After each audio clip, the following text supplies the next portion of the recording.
Ova tema pokušavao sam nazvati predsjednika Sabora i ured predsjednice da upozorim da hrvatsku vojsku vode veleizdajnici, ubojice i luđaci, ali policija i vojska non stop pometaju telefonske pozive.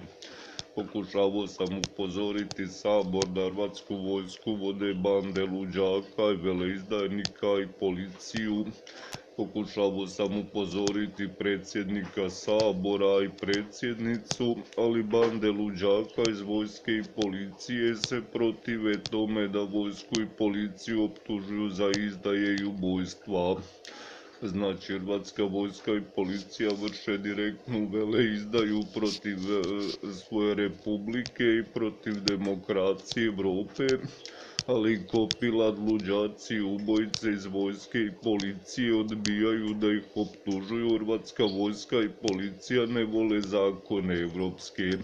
nego oni su ludi ubojice, bande vojske i policije i bande antiterorista već 10 godina ubijaju nevine civile i misle da su u tom uspješni.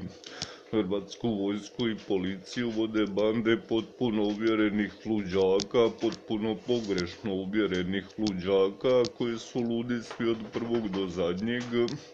koji se protive tome da i predsjednik Sabora i predsjednica sazna kakvi su luđaci i narkomani